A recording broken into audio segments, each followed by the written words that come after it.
The first bullet shattered the classroom window 3 inches from Emily Carter's face.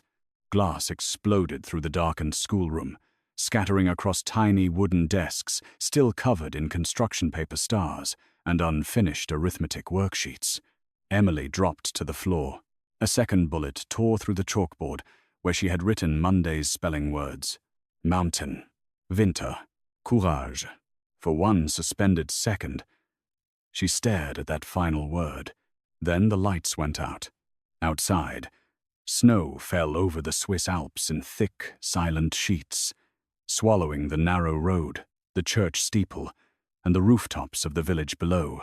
The storm had arrived faster than predicted, sealing the valley in white. Emily crawled behind her desk, one hand pressed against her mouth to quiet her breathing. She had been missing for 6 days. 6 days since she had found the encrypted memory strip hidden inside a child's box of colored pencils. 6 days since she had abandoned her apartment, thrown her phone into a mountain stream, and hidden in the unused storage room beneath the village school. 6 days since every instinct had told her that the men searching for her were close. Now they had found her. Footsteps crushed the snow outside. Not one man, several. Emily looked toward the emergency exit at the rear of the classroom. Too far. A dark silhouette crossed the broken window. Then another. She reached into her coat pocket and closed her fingers around the small red pencil sharpener that had started everything. Inside it, beneath the removable steel blade, was a second encrypted chip. Evidence. Enough, according to the anonymous message she had received, to expose politicians, police commanders, bankers, and criminal families across 5 countries. Enough to get a teacher killed. The classroom door handle began to turn. Emily held her breath. A gunshot cracked through the hallway. Then another. A man shouted in Italian. The door burst open. Emily flinched and raised her arm over her face. But the man who entered was not dressed like the hunters she had seen moving through the village. He wore a black overcoat dusted with snow. Beneath it, a tailored charcoal suit fit his tall, powerful frame with severe precision. His dark hair was swept back from a face made hard by controlled violence. Sharp cheekbones, a straight nose, a short black beard, and eyes so dark they seemed almost colorless in the fractured moonlight. A pistol rested calmly in his gloved hand. Behind him, a body lay motionless in the hallway. The stranger looked at Emily, not around the room, not at the broken window, at her. His gaze traveled over her tangled brown hair, her pale face, the burgundy sweater stretched across her soft figure, the cut on her cheek from the glass. Something changed in his expression. Not tenderness. Something more dangerous. Recognition. "There you are," he said.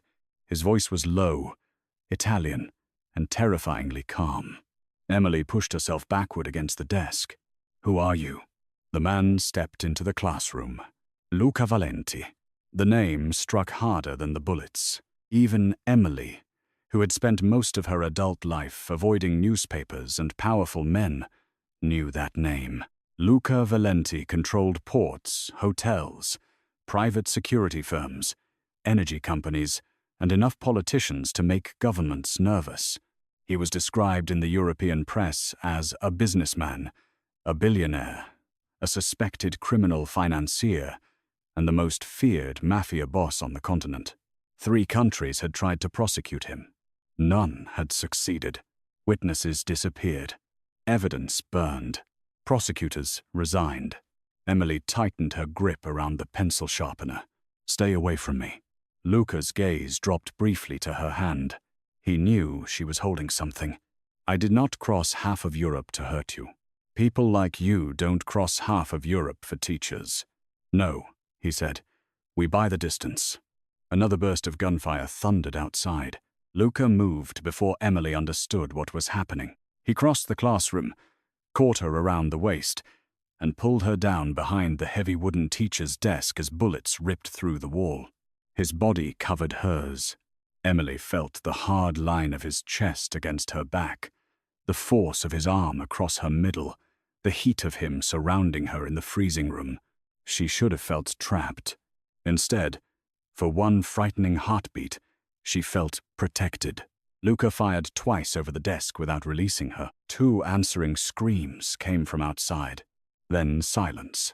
His mouth was near her ear. "Are you injured?" "No. Look at me." She turned her head. His face was only inches away. There was no panic in him, no visible rush of adrenaline, only a cold, disciplined focus that made the violence feel less like chaos and more like a language he had mastered long ago. "You found 2 devices," he said. Emily's blood chilled. "How do you know?" "Because the first one was placed where you would find it." Her breathing stopped. Luca's hold tightened as another vehicle approached through the storm. "You did not discover their secret by accident, Emily."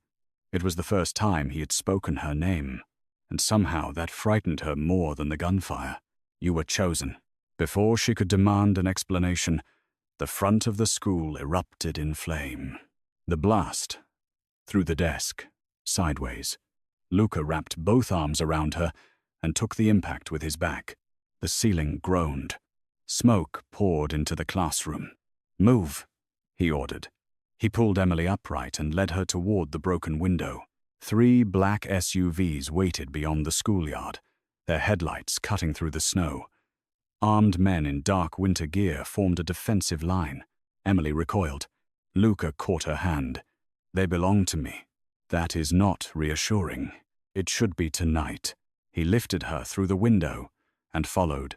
The moment his shoes struck the snow, gunfire opened from the ridge above the village.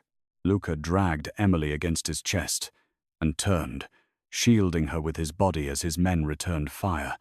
Snow exploded around them. Church bells began ringing through the valley. Not slowly, not for prayer. An alarm.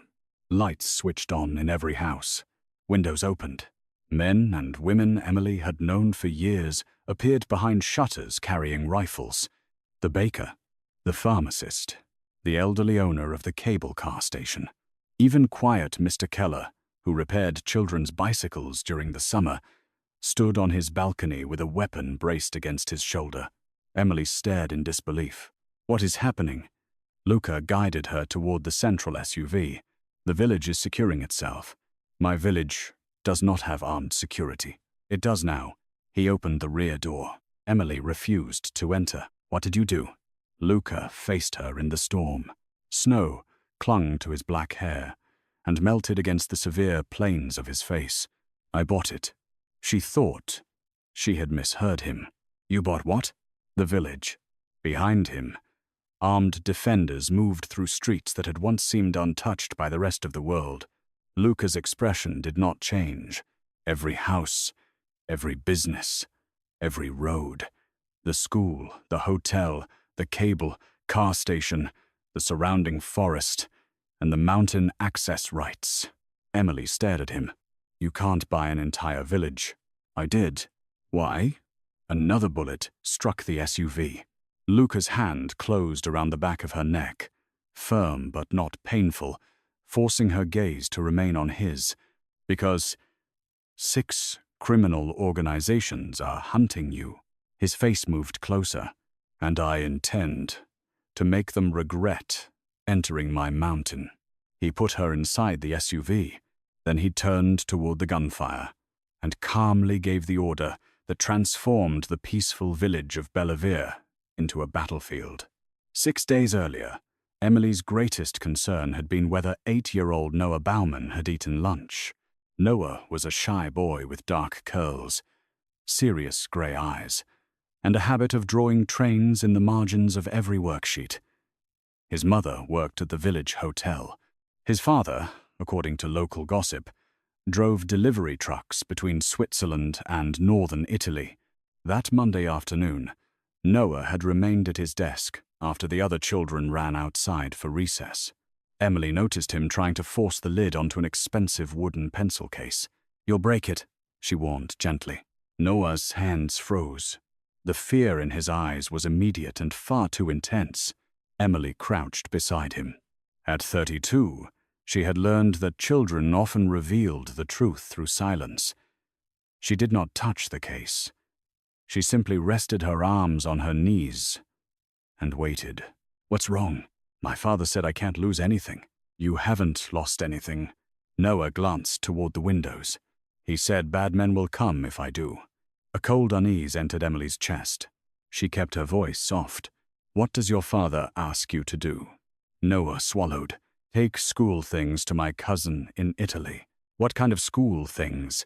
Pencils, notebooks, erasers. Does your cousin go to school?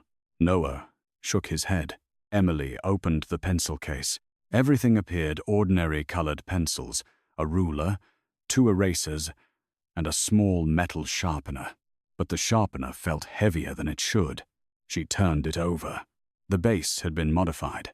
Hidden inside was a narrow black strip no larger than a fingernail. Noah began to cry. I didn't know. Emily closed the sharpener and took his trembling hands. I believe you. That promise changed everything. She told Noah to join the others outside. Then she photographed the device with her phone and began searching for information. Within 20 minutes, an encrypted message appeared on her screen from an unknown sender. Do not contact the police. The local commander is compromised. Leave the school. Take the device. Trust no one who knows your name. Emily's first instinct was that the message was a cruel prank. Then she looked through the classroom window. A black sedan was parked across from the school. Bellevue had fewer than 800 residents. Outsiders were noticed immediately. 2 men sat inside. Neither looked toward the mountains. Both watched the school. Emily hid the device inside her coat, left through the kitchen exit, and walked calmly until she reached the narrow lane behind the church. Then she ran. She did not go home. She did not call the police.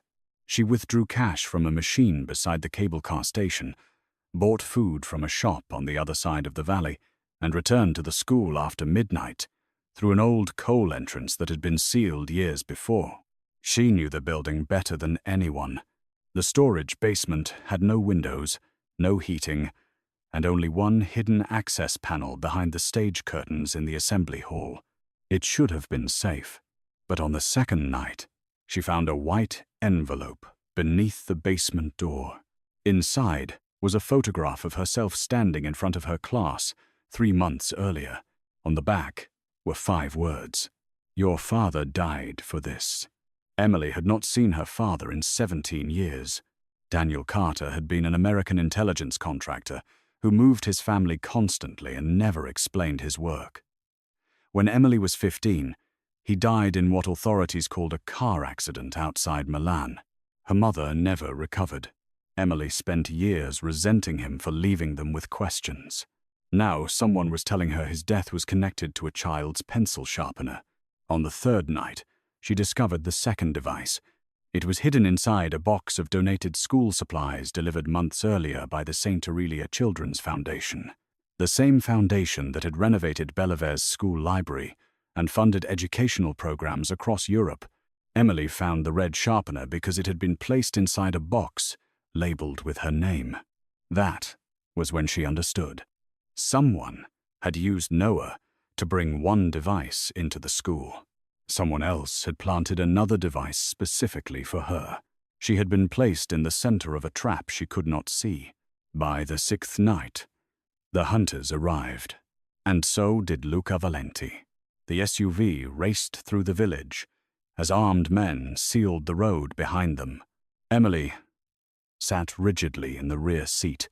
Luca sat beside her, speaking into a phone in rapid Italian. Blood marked the collar of his white shirt, though she could not tell whether it belonged to him. The driver turned away from the main road and entered a narrow tunnel carved directly into the mountain. Steel doors closed behind them. Lights illuminated a descending passage wide enough for 2 vehicles. Emily looked through the rear window. That tunnel was abandoned. It was incomplete. Luca corrected. When did you finish it? 3 days ago. You bought the village 3 days ago? Fool. She turned toward him. You knew where I was. I knew where you had disappeared. Then why didn't you come sooner? His jaw tightened. Because the men watching the school believed you had escaped the valley.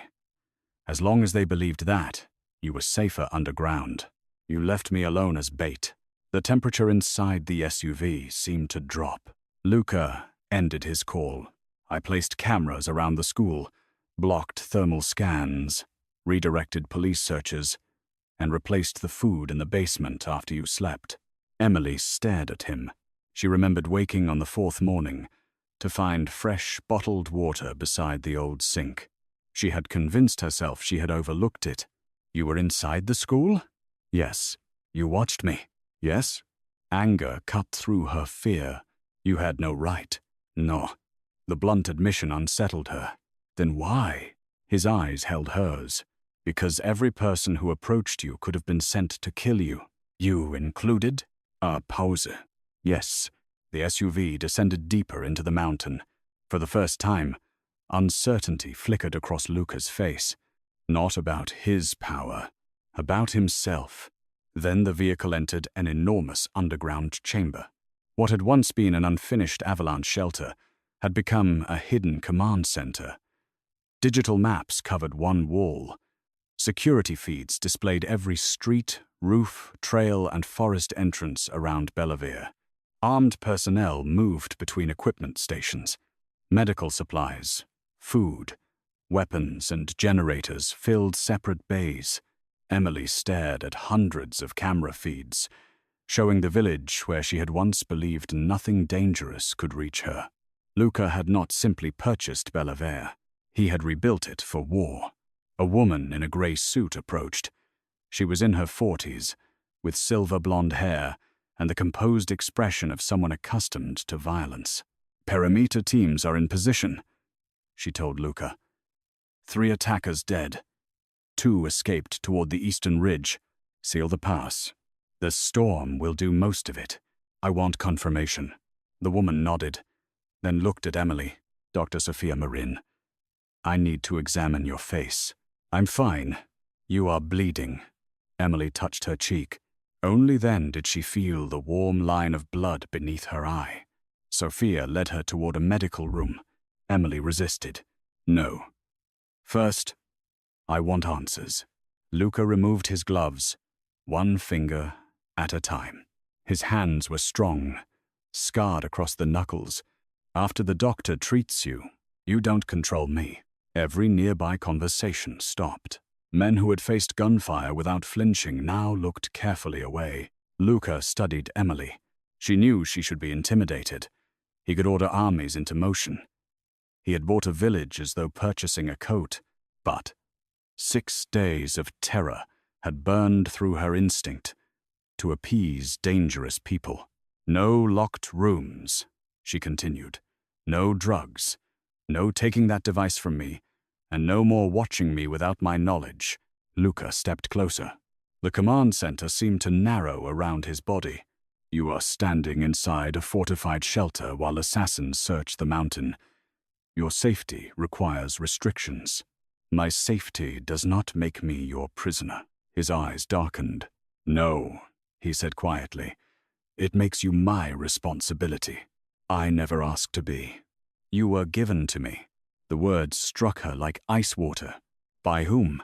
Luca's silence answered before he spoke. Your father. Emily's face went numb. My father is dead. Yes. You knew him. Luca reached inside his coat and removed a tarnished silver watch. Emily recognized it immediately. Her father had worn it every day. She had seen it in childhood photographs. On his wrist when he taught her to ride a bicycle. When he carried her through airports, when he promised he would return from Milan. The authorities had claimed the watch was destroyed in the crash. Luca placed it in her palm. On the back were engraved the initials DC. Emily's fingers began to tremble. How do you have this? Daniel Carter gave it to me the night he died. Her eyes lifted. You were there? Luca looked toward the wall of security screens. When I was 19, my father's enemies captured me outside Milan. They intended to trade me for territory and execute me whether he paid or not. Your father was investigating the same network. What network? The one using your school. Emily closed her fingers around the watch. Did he save you? Yes. And you left him to die? Something violent moved through Luca's expression. No.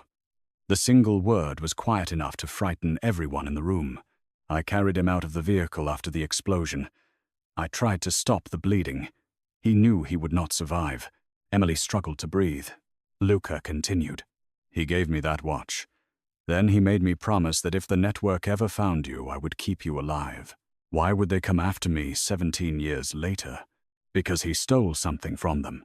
Luca's gaze dropped to the red sharpener in her hand. And before he died, he hid the key inside your childhood belongings. The medical room was small but luxurious, with white stone walls, advanced equipment, and a narrow bed. Sophia cleaned the cut on Emily's cheek, while Luca stood outside the glass partition. He never looked away. Emily felt his attention like a physical presence. He does that, Sophia said. What? Watches doors as though death might learn to use a handle. Emily looked at the doctor. How long have you worked for him? 11 years. Is he always like this? With everyone else, he is worse. Sophia placed a thin bandage beneath Emily's eye. He has not slept since you vanished. Emily glanced toward Luca. His suit was immaculate except for the blood at his collar. His posture showed no exhaustion, but shadows darkened the skin beneath his eyes. That doesn't make sense. He doesn't know me. Sophia gave her an unreadable look. Perhaps not in the way you mean. Before Emily could ask, alarms pulsed through the shelter. One of the security screens changed. A live video appeared. Noah sat tied to a chair in an unknown room. His mother knelt beside him, crying. A man stepped into frame. He was elegant, perhaps 40, with dark blonde hair and a pale scar along his jaw. His resemblance to Luca was subtle but undeniable. "Good evening, brother," the man said. Luca entered the command center. Every soldier straightened. The man on the screen smiled. "I hear you have bought another property. A charming village this time. Snow, church bells, frightened civilians. Very dramatic. Release the child, Matteo." Emily looked at Luca. "Your brother?" "Half-brother," he said. On the screen, Matteo brushed Noah's curls away from his forehead. The boy flinched. Emily stepped forward. "Don't touch him." Matteo's gaze shifted as though he could see her. Emily Carter. At last, Luca moved between her and the screen. Matteo laughed. "Still standing in front of things you cannot bear to lose, Luca? What do you want?" "The 2 keys. They are useless without Carter's archive." "Then bring me the daughter. She is the archive." Emily's stomach turned. "What does that mean?" Matteo leaned toward the camera. "Your father did not hide the final encryption key in an object, Miss Carter. He taught it to you." "I don't know any key." "You knew it once. A song, perhaps. A story. A sequence disguised as a childhood game. Fragments of memory surfaced. Her father tapping numbers against the kitchen table. A bedtime story about 7 mountains and a silver wolf. The watch in her hand." Matteo smiled as he watched her expression change. "There it is." Luca reached for the communication controls. "If you harm them, there will be nowhere left for you to hide." "I am not hiding. I am inviting you to negotiate." A location appeared on the screen. The St. Aurelia Children's Foundation, Winter Gala in Zurich. Midnight, the following evening. "Bring Emily and the devices," Matteo said, "or the child dies first." The feed went black. Emily turned to Luca. "We're going." "No, he has Noah. He wants you. He used an 8-year-old because of me. He used an 8-year-old because he knew you would blame yourself. I'm still going." Luca took her arm. Not violently, but with a finality that suggested mountains moved more easily than he did. "No." Emily pulled free. "You do not get to decide that. I decide who enters Matteo's reach. You think buying this village means you own every person in it." His expression hardened. "I bought Belvedere because legal ownership allowed me to close roads, control infrastructure, replace compromised contractors, and fortify the valley without waiting for permission. You still made decisions for everyone. I gave every resident the option to leave with triple the value of their property. Emily thought of the armed villagers at their windows. How many stayed? All of them. Why? Because I told them the truth. The answer stopped her. You told them about the network? I told them someone had used their children. I told them you were hunted because you tried to protect one of them. His voice lowered, and I told them that anyone who remained would be paid, trained, and defended. Emily stared at the screens. The baker coordinating food distribution, the cable car operator monitoring a thermal map, Noah's mother's elderly neighbor preparing medical kits. The village had not been taken from them. It had chosen a side. Hersil. Luca moved closer. You believe you are alone because that is what fear has taught you. You are wrong. Emily's eyes burned. And Noah? I will bring him home. How? By giving Matteo something he wants more than you. What? Luca's gaze was cold. My empire. The plan was simple enough to sound impossible. Luca would announce that he was transferring control of Valenti Maritime, the legitimate core of his international shipping power, to Matteo at the Zurich Gala. In exchange, Matteo would release Noah and his mother. The transfer documents would be real. Emily listened in disbelief as Luca's lawyers prepared agreements worth billions. You're surrendering your company for 48 hours. And then Matteo will discover the board members belong to me, the accounts are frozen, and the ownership structure leads into a foundation he cannot legally control. You're tricking him. I am insulting him. The trick is merely administrative. Despite everything. Emily almost smiled. Luca noticed. His gaze lingered on her mouth. The moment changed. They stood alone in a private office overlooking the command center. Beyond the glass, armed men prepared for war. Inside, silence tightened between them. You should do that more often, he said. What? Look as though the world has not disappointed you. The remark was too intimate. Emily looked away. You don't know anything about how the world has treated me. I know you moved to Switzerland after ending an engagement in Boston. Her head snapped back. I know you left a private school after reporting that the headmaster protected a wealthy parent who struck a child. I know your fiancé advised you to remain quiet because the parent was an investor in his company. Stop.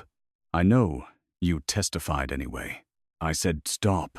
Luca's expression remained controlled, but his voice softened. I know the school dismissed you. Your fiancé called you reckless. You returned the ring and left the country. Emily's throat tightened. You investigated me. I needed to know whether Matteo could manipulate you. And what did you decide? That he would try to use your compassion. That isn't an answer. Luca stepped closer. She felt his heat before he touched her, but he did not touch her. His hand lifted slightly, as though he intended to brush a strand of hair away from her bandage. Then he stopped. His fingers closed. He lowered his arm.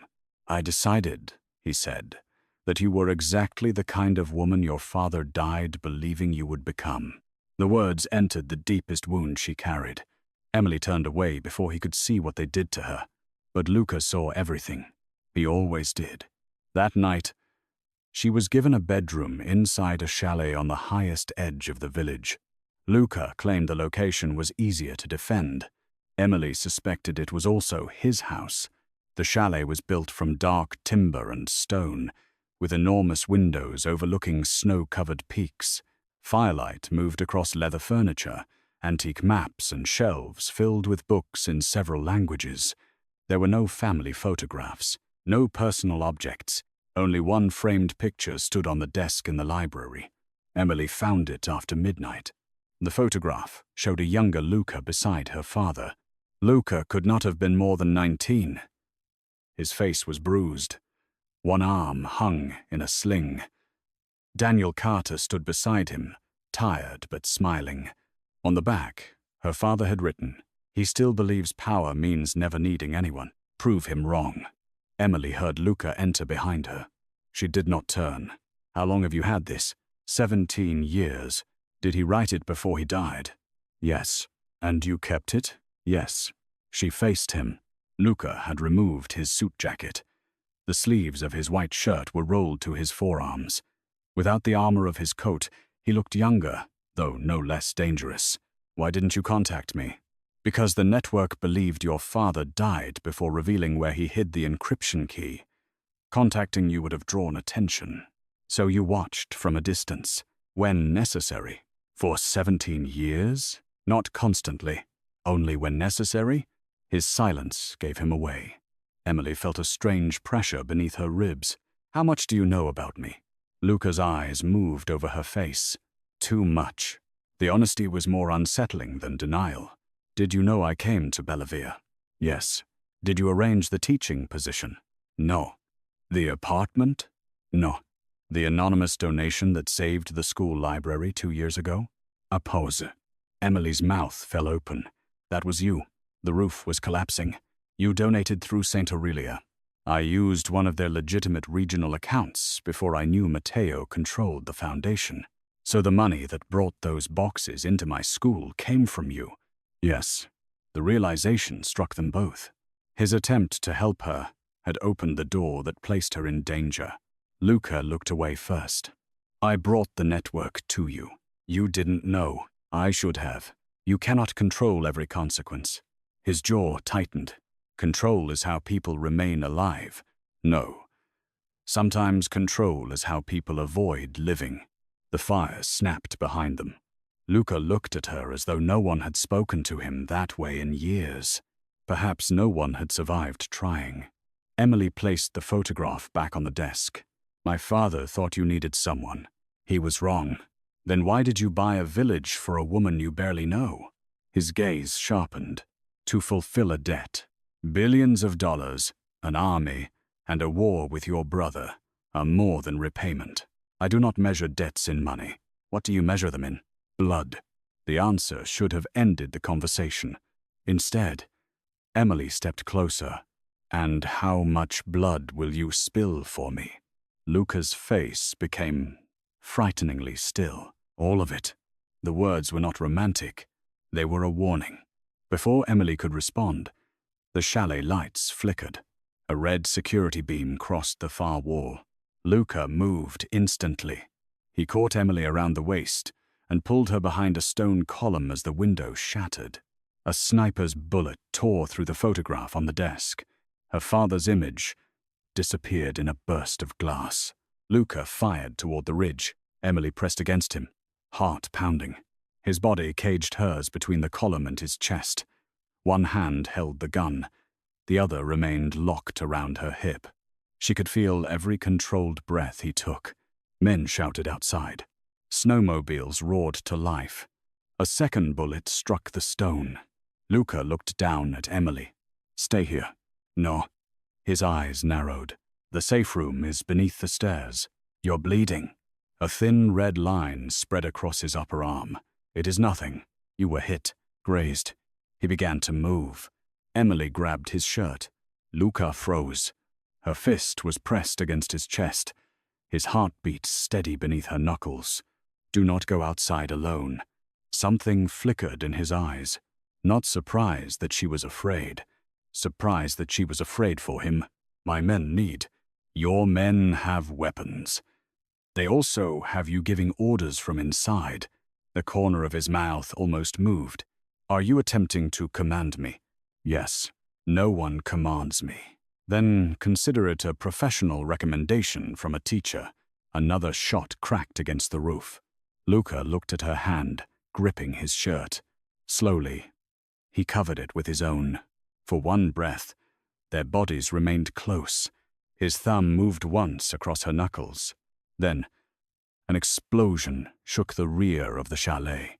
The attackers entered through the wine cellar. Luca pushed Emily toward the safe room and turned to fire. 2 armed men emerged from the corridor. Luca shot the first. The second raised his rifle toward Emily. She grabbed a heavy brass lamp and swung it into his wrist. The rifle discharged into the ceiling. Luca crossed the room, seized the man by the throat, and drove him into the wall with brutal force. The attacker's weapon fell. Luca struck him once. The man collapsed. Emily stared at Luca. He stood over the body. blood on his sleeve, violence radiating from him like heat. For a moment, she saw what the rest of Europe saw. Not the controlled businessman, not the man who kept her father's watch, the Mafia Boss. Luca looked at her face and immediately understood. He stepped back. Emily. She flinched. The reaction was small, but it wounded him. His expression closed. Go to the safe room. The attackers were eliminated within minutes. But something between them had changed. The next morning, Luca did not come to breakfast. He remained in the underground command center, issuing orders through intermediaries. Emily told herself she was relieved. She had watched him nearly kill a man with his bare hands. She should fear him. Part of her did. The other part remembered the way he had covered her hand with his, the way he had stepped in front of the rifle, the brief devastation in his eyes when she recoiled. By afternoon, jealousy arrived in a form she had not expected. A helicopter landed on the secured mountain pad. A tall, elegant woman emerged wearing a white coat and black sunglasses. She walked into the command center as if she owned it and kissed Luca on both cheeks. Emily watched from the upper platform. Who is she? She asked Sophia. Isabella Rinaldi, financial strategist, former intelligence officer. She seems familiar with him. She should be. They were engaged. Emily's chest tightened. She disliked the sensation immediately. Were? Luca ended it 8 years ago. Why? Sophia looked almost amused. You should ask him. I don't care. Of course. Isabella remained close to Luca throughout the strategy meeting. She leaned over his shoulder to study documents. She spoke quietly in his ear. Once, her hand rested on his arm. Emily left before the meeting ended. She went to the village school. The broken classroom had been cleared overnight. New glass was already being installed. Carpenters replaced damaged desks, while armed guards patrolled the snow-covered playground. Emily found Noah's drawings beneath a stack of rescued papers. One showed a train passing through 7 mountains. Above it, Noah had written a sequence of numbers. 731942. Emily stared. Her father's bedtime story. 7 mountains. A silver wolf. A train that stopped at 6 stations. The sequence was familiar, not because Noah had created it, because Emily had taught it to him as a memory game. A cold realization spread through her. The key was not only inside her memories. She had unknowingly passed pieces of it to her students. Footsteps sounded behind her. Luca entered the classroom. He had changed into a black sweater and dark trousers. A bandage showed beneath the sleeve covering his injured arm. You left the secured perimeter. I walked across the street. Without an escort, there are men with rifles on every roof. They are watching the perimeter, not you. Emily held up Noah's drawing. I remembered something. Luca crossed the room. She explained the bedtime story, the number sequence, and the game she taught her students. His expression grew darker. If Matteo knows this, he may target every child in your class. That's why he used Noah. He needed to identify which version of the sequence you remembered. Emily's guilt sharpened. I put them all in danger. Luca took the paper from her hand. No, Matteo did. I taught them the game. You taught children a story from your father. You did not turn it into a weapon. She met his chaser. Isabella thinks I should stay behind tomorrow. Doesn't she?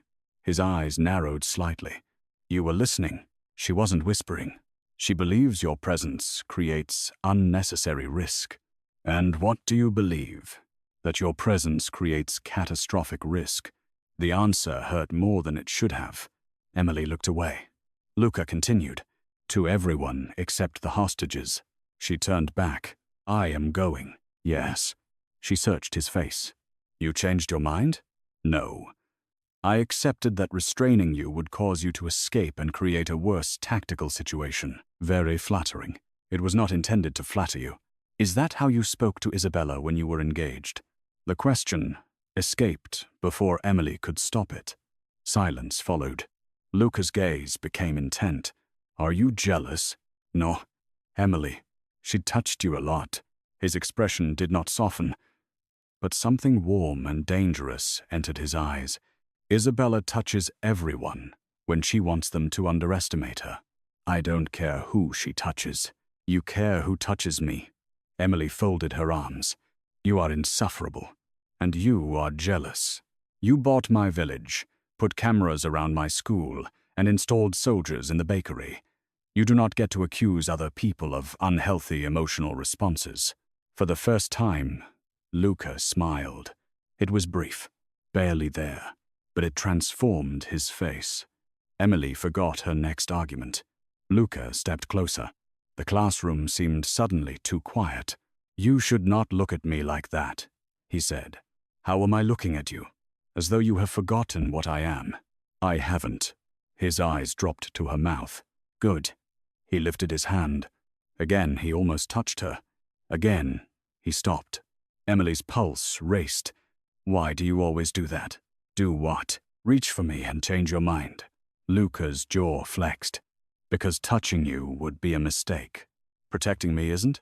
Protecting you is a promise. And touching me? His eyes met hers. A desire. The word passed between them, like flame.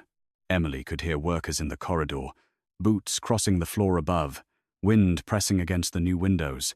But inside that small classroom, the world had narrowed to Luca's hand suspended inches from her face. She stepped forward until her cheek touched his palm. His breath changed. The control in him fractured so quietly she might have missed it if she had not been watching his eyes. His thumb traced the edge of her bandage. Emily.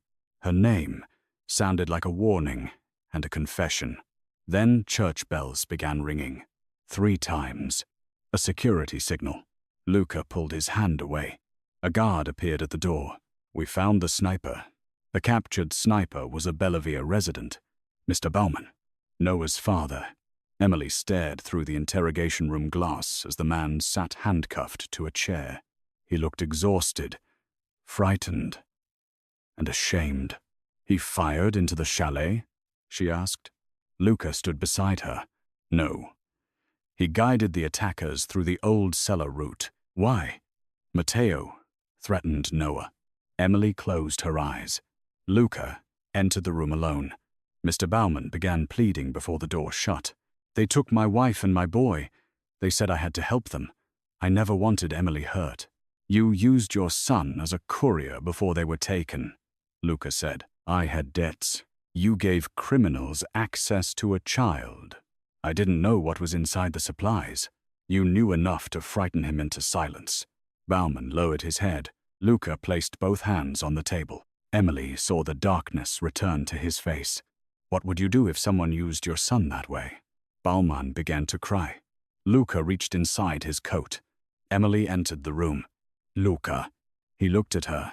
The gun remained hidden, but she knew it was there. Leave, he said. No, this is not a classroom. He is Noah's father. He betrayed you. He was afraid. He endangered every child in the village. And killing him will bring Noah home? Luca's expression hardened. No. Then don't make Noah lose his father too. For a long moment, Luca did not move. Emily stepped closer and placed her hand on his wrist. Every guard outside the room became still. Luca looked down at her fingers. Then, he slowly removed his empty hand from inside his coat. Take him downstairs, he ordered. Bauman was led away. Emily released Luca. You listened to me. Do not become accustomed to it. But you did. He leaned close enough that his breath touched her temple. I listened because you touched me. Heat moved through her. That is a dangerous weakness, he murmured. For whom? His eyes held hers. Everyone. The Zurich Gala took place inside the Aurelia Grand Hotel, a palace of white marble, crystal chandeliers, and armed deception. Emily arrived on Luca's arm, wearing a deep emerald gown chosen by Isabella. The dress embraced rather than concealed her plus-size figure. Its soft fabric followed her curves, the neckline elegant, the long sleeves embroidered with dark beads that caught the light like stars. When Emily first saw herself in the mirror, she felt powerful, not transformed, not disguised, simply seen. Luca entered the room behind her wearing a black tuxedo. He stopped. His gaze moved slowly over her. Emily felt it everywhere. "Say something," she whispered. Luca approached until his reflection stood behind hers. "You should not wear that dress near men I may need alive." Her pulse jumped. That sounded possessive. It was. He fastened a diamond pendant around her neck. His fingers brushed the nape of her neck. "What is this?" "Ah, transmitter. Of course it is. The diamond contains a tracking beacon. The clasp releases a sedative needle." She looked at him through the mirror. "Romantic. I have never claimed to be romantic. No, you just purchase villages." His mouth almost curved. Then his expression darkened. "If anything goes wrong, you stay behind me. I am not spending the entire night behind you. You will, if bullets begin moving." "What if they come from behind? I purchased the hotel staff yesterday." Emily turned. "You bought the hotel too?" "No. Only the company that employs its security division." "Is there anything you cannot buy?" His eyes rested on her face. Yes. The answer carried too much weight. Before she could ask what he meant, Isabella entered. "It is time." The ballroom glittered with Europe's richest and most dangerous people. Politicians drank beside smugglers. Bankers danced with the daughters of crime families. Charity banners featuring smiling children hung above men who had built fortunes from their vulnerability. Emily felt sick. Luca's hand remained at the small of her back. To observers, the gesture appeared intimate. Emily understood it was also tactical. He could move her behind him in less than a second. Matteo stood at the center of the ballroom. He wore white. The choice made him look almost angelic until he smiled. Noah and his mother were nowhere in sight. "You came," Matteo said. Luca's voice was cold. "You have 10 minutes to release them." Always impatient. Matteo turned to Emily. "You look remarkably like Daniel." "I hope that frightens you." His smile thinned. "It should frighten Luca." Emily glanced at Luca. Matteo noticed. "Oh, he has not told you everything." Luca's hand tightened against her back. "Release the child. First, the transfer." Lawyers approached with documents. Luca signed. Matteo checked the seals and digital confirmations. Applause rose through the ballroom as Valenti Maritime publicly changed ownership. Emily watched Luca surrender the empire he had built. His face revealed nothing, but she felt tension running through the hand at her back. A door opened near the stage. Noah ran into the ballroom. "Miss Carter." Emily broke from Luca and rushed toward him. She dropped to her knees as Noah threw himself into her arms. His small body shook against her. "I'm sorry," he sobbed. "You did nothing wrong." His mother followed, crying. Emily looked toward Luca. For one unguarded second, his expression softened as he watched her hold the child. Then Matteo raised a champagne glass. A successful exchange. Luca's gaze sharpened. "Where is the second team?" The chandeliers went dark. Gunfire erupted from the balconies.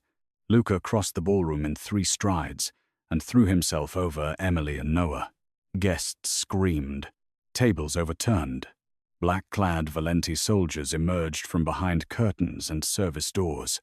Matteo's men fired from above. Luca dragged Emily and Noah behind the marble stage as bullets shattered crystal overhead.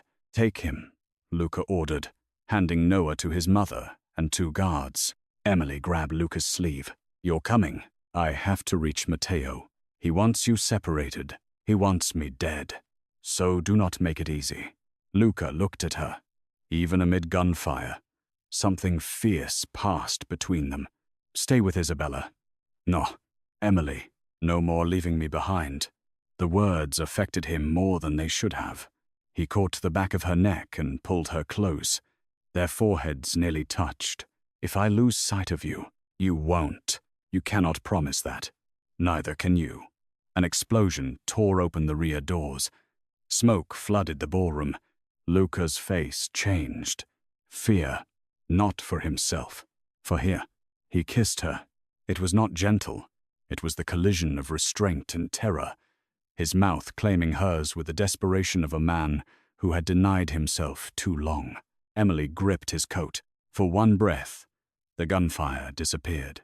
There was only the heat of him, the force of his hand at her neck, and 17 years of a promise becoming something far more dangerous. Then Luca pulled away. "Now stay behind me." They moved through the smoke together. Matteo escaped into the hotel's underground casino.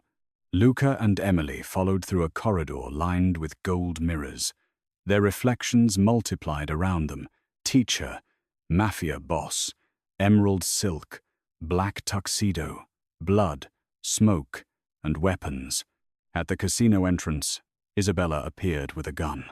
"Matteo has the data servers below the vault," she said. "He plans to trigger a release." "To whom?" Emily asked. "Every major criminal network in Europe. The files contain identities, routes, political contacts, and account access. If he releases them, everyone starts killing everyone," Luca said. "A continental war," Isabella confirmed. They reached the vault. Matteo waited inside. So did 6 armed men. Luca stepped in front of Emily. Matteo laughed. "Still, protecting her, just as Daniel protected you." Emily's grip tightened on the red sharpener. "What really happened the night my father died?" Matteo looked delighted. "He never told you?" "Do not," Luca warned. "Daniel Carter did not die saving Luca from my father's enemies. He died stealing the network archive for Luca." Emily stared at Luca. "No." Matteo continued. "Your father believed Luca could use the archive to destroy the old families. But Luca made a different choice. He used pieces of it to build his own empire." Emily's heart stopped. She looked at Luca. "Is that true?" His silence broke something inside her. "Emily, you built your power with information my father died stealing?" Yes. The word devastated her. Every moment shifted. The watch, the photograph, the village, the promise. "You said you were protecting me for him." "I was. You used his death to destroy the men responsible and become one of them." Luca took one step toward her. "I became powerful enough that no one could ever use me again." Matteo smiled. "There is your betrayal, Miss Carter. He did not guard your father's legacy. He profited from it." Emily's eyes burned. "Did you know the Foundation was connected to the old network?" "Not until 2 weeks ago." "Did you know they might come for me someday?" "Yes, and you let me live without knowing, to keep you safe. You kept me ignorant. I kept you alive." Matteo raised his gun. "And now, neither will matter." He fired. Luca turned. The bullet struck his side. Emily screamed as Luca fell against her.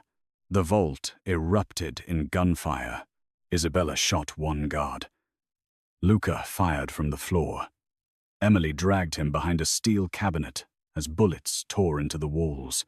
Blood spread across his white shirt. "Stay with me," she said. "I am not dying. You were shot." "I have been shot before. That is not comforting." Despite the pain, his hand closed around her wrist. "The sequence. Do you remember it?" Emily looked at the servers. The red and black devices fit into 2 separate ports. "The story had 7 mountains," she said. "The train stopped at 6 stations, but my father always said the wolf skipped the place where the moon touched the ground." Luca's breathing became strained. "Anul, digit." Emily understood. The sequence was not 731942. There was a 0 hidden after the 3rd number. She inserted both devices. A keypad illuminated. 7310942. The server asked for a spoken phrase. Emily closed her eyes. Her father's bedtime voice returned. "When the silver wolf reaches the final mountain, he does not claim the kingdom. He opens the gate." Emily spoke the sentence. Every screen in the vault changed. Files began uploading. Matteo shouted from across the room. What did you do? Emily stared at the destination list. International Criminal Court. Interpol. Federal prosecutors. Investigative journalists. Her father had not created a weapon to give Luca or Matteo power. He had created a dead man release to expose everyone, including Luca. Luca saw the screen. Their eyes met. Emily's hand hovered over the final confirmation. If she pressed it, Luca's empire could collapse. He might spend the rest of his life in prison. Matteo smiled. She cannot do it. She loves you now. Luca looked at Emily. Pain tightened his face, but his voice remained steady. Press it. Her throat closed. The files include you. I know. You'll lose everything. Not everything. His eyes held hers. Matteo raised his gun again. Luca fired first. The bullet struck Matteo's shoulder, spinning him backward. Emily pressed the confirmation. The archive released. Across Europe, phones began ringing. Servers activated. Hidden accounts opened. Names, payments, murders, political bribes, and trafficking routes flooded into systems beyond any mafia family's control. Matteo roared and lunged toward the server. Luca forced himself upright and intercepted him. The brothers crashed into the vault door. Matteo struck Luca's bullet wound. Luca staggered. Matteo pulled a knife. Emily grabbed the fallen gun. Stop. Matteo turned toward her. You are a teacher, he said. You will not shoot. He moved toward Luca. Emily fired into the ceiling. The blast stopped everyone. I spend every day teaching children that choices have consequences. Her hands trembled, but her aim remained fixed. Take one more step and learn the lesson. Matteo smiled and lunged. Luca caught his knife hand. They fought with brutal desperation. Matteo drove Luca against the server bank. Sparks exploded. Luca struck him once, twice, then closed both hands around his throat. Matteo choked. Emily saw the old darkness take control. Luca. He did not hear her. Luca, stop. Matteo's face began turning blue. Emily crossed the vault and placed her hand against Luca's blood-covered back. He doesn't get to decide what you become. Luca froze. His grip loosened. Matteo collapsed to the floor, gasping. Sirens approached above the casino. Luca looked at Emily. You released everything. Yes, you may have destroyed me, I know, and you stopped me from killing him. Yes. His bloodied hand rose to her face. This time, he did not stop himself. His palm cupped her cheek. You are the most dangerous woman I have ever met. Emily's eyes filled. You bought a mountain village. For you. You lied to me. Yes. You used my father's work. Yes. You terrified me. I know. And you took a bullet. I would take another. That isn't an apology. No. His thumb moved over her skin. It is a confession. Then, Luca collapsed. The image that spread across international news the next morning showed Emily kneeling on the marble floor of the Aurelia Grand Hotel. Her emerald gown was stained with Luca's blood. One hand pressed against his wound. The other held his face as paramedics surrounded them.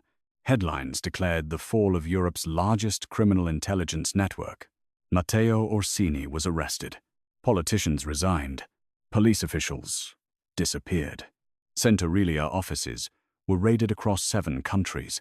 Valenti companies were frozen, and Luca Valenti was transported under armed guard to a private hospital in Zurich. Emily remained beside him until surgery ended. When he woke, snow pressed against the dark hospital windows.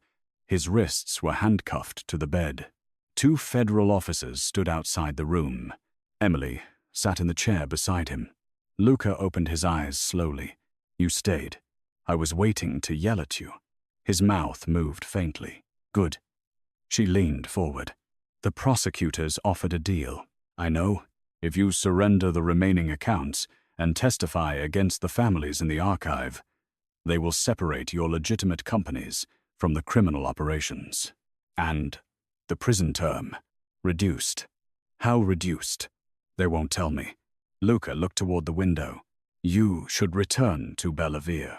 So should you. That is unlikely. Emily's chest tightened. You told me protecting me was a promise. It was. You told me touching me was a desire. His eyes returned to hers. Yes, what was buying the village? For the first time, Luca seemed unable to answer. Emily waited. His voice, when it came, was stripped of power, panic. She stared at him. When I learned Matteo had activated the school network, I understood that he had found you. I could not breathe. The confession cost him more than blood. I have controlled men, companies, governments, and wars. But I could not control the thought of you disappearing before I ever stood in the same room with you. Emily's eyes burned. You barely knew me. I knew how you defended children. I knew you spent your own salary buying winter coats for students whose parents were ashamed to ask for help. I knew you sat beside a dying woman in the village clinic because her family could not reach her through the storm. His voice roughened. I knew you chose courage every time it cost you something. Emily looked down. You were watching. Yes, that should frighten me. It should. It does. Luca's expression closed. She reached through the gap between the railings and placed her hand over his. But trusting you frightens me more. His fingers tightened around hers. You should not trust me, then earn it. He looked at her. No hidden surveillance. No decisions about my life without me. No buying my workplace unless the roof is actually collapsing. Agreed. No threatening men because they speak to me. That depends on how they speak. Luca, I will attempt restraint, and no more saying you protect me, only because of my father. Silence filled the room. Emily's heart pounded. Luca lifted her hand and pressed his mouth to her knuckles. I have not protected you for Daniel Carter since the moment I found you bleeding beneath that classroom desk. Then why? His eyes held hers. Because the thought of a world without you in it became unacceptable. Emily leaned closer. The handcuffs prevented him from reaching her fully, so she crossed the final distance. She kissed him gently, not with panic, not amid gunfire, with choice. Luca's free hand moved to the back of her neck. Even weakened, his touch carried possession. But when she pulled away, he let her. That mattered. I'm still angry, she whispered. I would be disappointed if you were not. You may go to prison. Yes, I don't know what happens to us. Neither do I. For a man who had built his life on certainty, the admission was an act of surrender. Emily rested her forehead against his. Then, we begin with the truth. 1 year later, the village of Bellavia remained under new ownership, but not Luca's. As part of his cooperation agreement, ownership was transferred into a community trust managed by the residents. The fortified tunnel remained. So did the emergency systems, medical center, and security network. The weapons disappeared from the bakery. Mostly, Noah returned to school. His father received a reduced sentence in exchange for testimony and entered a protected rehabilitation program. His mother took over management of the village hotel. St. Aurelia became the Carter Foundation for Child Protection, funded by assets seized from the criminal network. Emily chaired its education program. She also returned to her classroom. On the first Monday of winter, she wrote 3 words on the repaired chalkboard. Truth, choice, courage. Snow fell outside the new windows. The classroom door opened. Luca stood in the hallway. He wore a dark wool coat, no tie, and an electronic monitoring device beneath his trouser leg. His cooperation had spared him a life sentence. He served 11 months in a secure facility before being released under strict supervision while international trials continued. He no longer controlled ports or political alliances. He still frightened nearly everyone who saw him. The children adored him. Mr. Valenti, Noah shouted. Luca entered carrying 2 boxes of books. Emily folded her arms. You are late. The road was blocked. You own a helicopter. I no longer own the helicopter. You know a man with a helicopter. I know several. The children laughed. Luca placed the boxes on a table. Emily noticed snow on his shoulders. You walked from the lower station? Yes. Why? Your village council banned private aircraft after 8 in the morning. Our village council. Luca's gaze settled on her. Our village. The children returned to their work. Luca approached Emily. Their relationship had not become easy. It had become honest. He still struggled not to control every threat. She still challenged every wall he built. They argued about security escorts, locked doors, and whether buying the building beside her apartment was technically a violation of their agreement. It was. He sold it. Eventually. But he listened now. Not always immediately. Not always gracefully. But he listened. Emily adjusted the collar of his coat. You're staying for dinner? Yes. Sofia and Isabella are coming. I know. Isabella said she is bringing someone. Luca's eyes narrowed. A man? Emily smiled. You're jealous. I am assessing risk. To Isabella. To my evening. She laughed softly. Luca looked at her the way he always did when she laughed, as though the sound reached a place in him no one else could enter. His hand moved to her waist. He waited. Emily leaned into him. Permission. Choice. His fingers tightened. Outside, church bells rang over the mountains, not as an alarm. For noon, the village continued around them.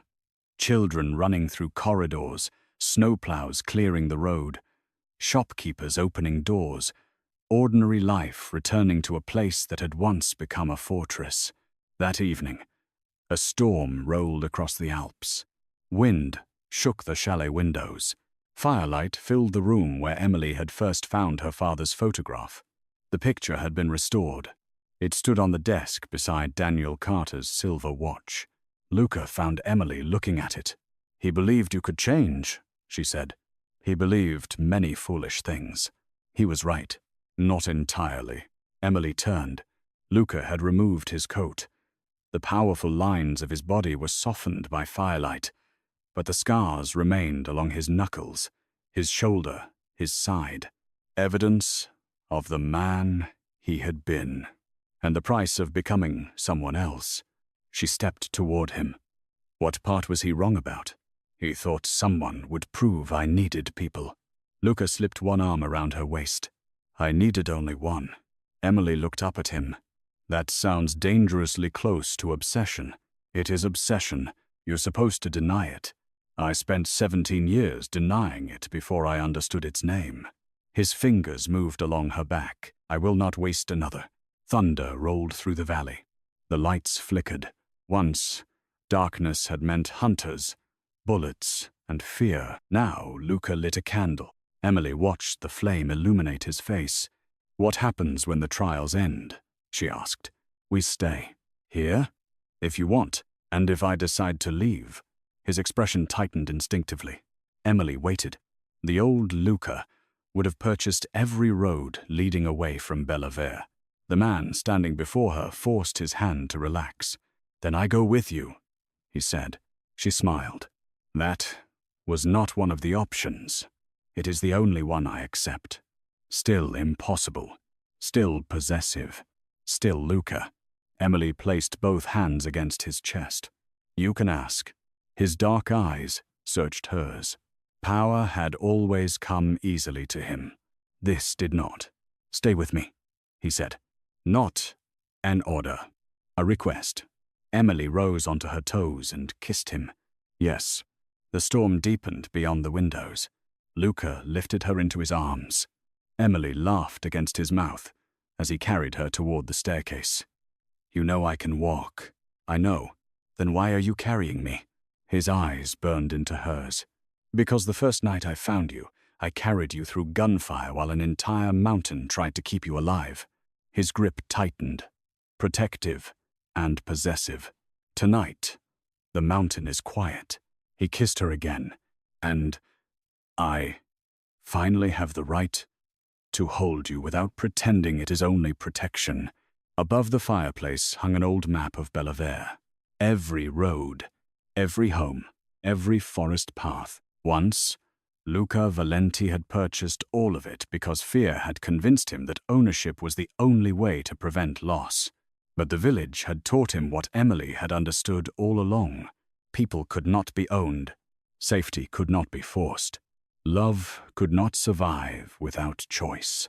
By spring, the final watchtower above the school was converted into a children's observatory. By summer, the old underground command center became an international training facility for investigators fighting child trafficking networks. And on the first snowy day of the following winter, the villagers gathered inside the small stone church. Emily walked down the aisle wearing a long ivory gown designed for her body, not to hide it, but to celebrate every graceful curve. No one gave her away.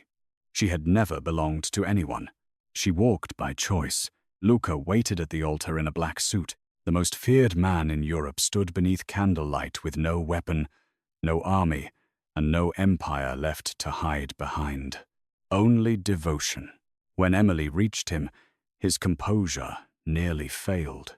She saw it in the tightness of his jaw, the shine in his eyes, the way his hand trembled when he took hers. "You bought the village before you ever asked me to dinner," she whispered. "I was under pressure. You started a mafia war before our first kiss. It was an aggressive courtship." Emily smiled. "You are never living that down. I have time." The priest began the ceremony. Snow gathered outside. Church bells rang across Bellevere. The same bells that had once warned of death now celebrated a beginning. When Luca placed the ring on Emily's finger, he did not promise to own the future. He promised to face it beside her. And when he kissed her, the villagers rose in applause. Far beneath the church, inside a sealed archive, the last remnants of Daniel Carter's files remained protected not as weapons for powerful men, but as evidence waiting for justice. Above them stood the daughter he had trusted. Beside her stood the man he had saved.